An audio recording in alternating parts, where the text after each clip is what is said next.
त्रेता युग की सबसे प्रचलित पौराणिक कथा आज देश में ही नहीं बल्कि विदेशों में भी सुनाई जाती है।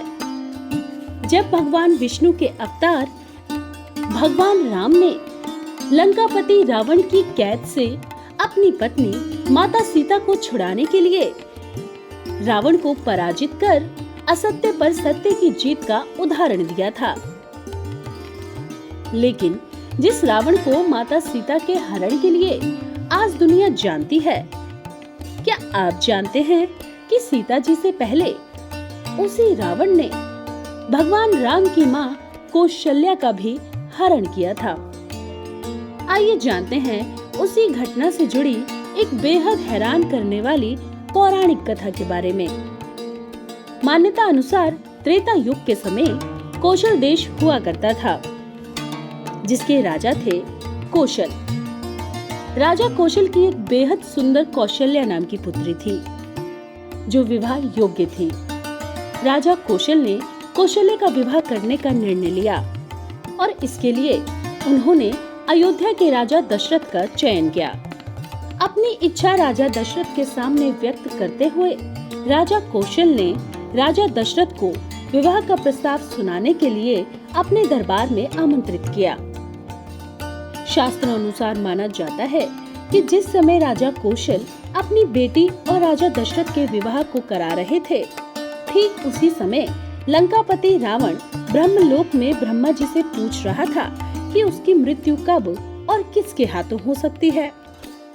रावण की विनती सुनकर ब्रह्मा जी ने उसके सवाल का जवाब देते हुए रावण को बताया कि राजा दशरथ की पत्नी कौशल्या से इसी युग में साक्षात भगवान विष्णु जी जन्म लेंगे और वही तुम्हारी मृत्यु का कारण बनेंगे। बस फिर क्या था। ब्रह्मा जी की बात सुनकर रावण अपनी पूरी सेना लेकर अयोध्या की ओर प्रस्थान कर गया। मृत्यु के भय से भयभीत रावण ने अयोध्या में राजा दशरथ से युद्ध किया और उन्हें पराजित भी किया। रावण और राजा दशरथ के बीच हुआ यह युद्ध सरयू नदी के निकट हो रहा था। इस दौरान राजा अपने मंत्रियों संग नौका में थे। रावण ने सभी नौकाओं को तहस नहस कर दिया था, लेकिन राजा दशरथ और उनके मंत्री सुमंत नदी में बहते हुए समुद्र में जा पहुँचे थे। राजा दशरथ को नदी में डूबा हुआ समझकर रावण अब अयोध्या के बाद कौशल नगरी जा पहुंचा। वहां भी उसने भयानक युद्ध कर राजा कौशल को भी पराजित कर दिया। इसके बाद अहंकारी रावण ने कौशल्या का हरण किया और आकाश मार्ग से लंका की ओर सेना के साथ चल पड़ा। लंका जाते समय मौत से भयभीत रावण इस सोच में पड़ गया कि सभी देवता मेरे शत्रु हैं। कहीं ऐसा न हो मैं कौशल्या को लंका में कैद करूं और देवता रूप बदलकर उन्हें आजाद न करा लें। रावण इस बात को सोच ही रहा था कि उसे रास्ते में समुद्र में रहने वाली तिमगिल मछली दिखाई दी। फिर रावण ने कौशल्या को उसी तिमगिल मछली का निवाला बनाने का फैसला किया। इसके लिए रावण ने पहले कौशल्या को एक संदूक में बंद किया और फिर उसी मछली को सौंप दिया और स्वयं अपनी सेना के साथ लंका लौट गया। मछली संदूक लेकर समुद्र में घूमने लगी।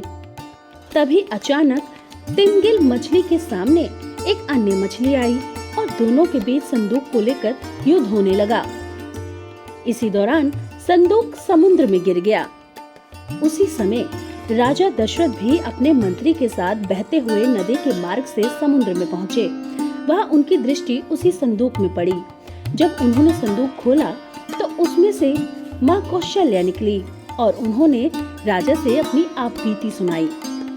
राजा और मंत्री दोनों ही कौशल्या को उस हालत में देखकर आश्चर्यचकित हो गए। आपस में संवाद करने के बाद उन्होंने एक रणनीति बनाई और उसी के अनुसार वो तीनों अपनी जान बचाने के लिए पुनः संदूक में बैठ गए और उसी संदूक की मदद से वो सतह पर आ पाने में कामयाब रहे।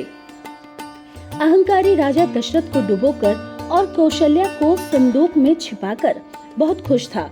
उसे लगा कि उसकी मृत्यु का कारण बनने वाले दोनों लोग अब नहीं रहेंगे, तो उसकी मृत्यु भी नहीं हो सकेगी और वो अमर बन जाएगा। लेकिन वो इस बात से पूरी तरह अपरिचित था कि जिन्हें वो मरा हुआ समझ रहा था असल में वो मौत के मुंह से बचने में सफल हो गए, जिसके बाद राजा दशरथ और कौशल्या के विवाह से ही भगवान विष्णु ने भगवान श्री राम के रूप में माँ कौशल्या के गर्भ से जन्म लिया और वही आगे चलकर रावण की मृत्यु का कारण बने। जय श्री राम। आप हमारे संतवाणी चैनल को सब्सक्राइब करें, वीडियो को लाइक करें, शेयर करें और हाँ, बेल आइकन पर क्लिक करना बिल्कुल ना भूलें ताकि हमारी किसी भी वीडियो की सूचना सबसे पहले आपको मिले।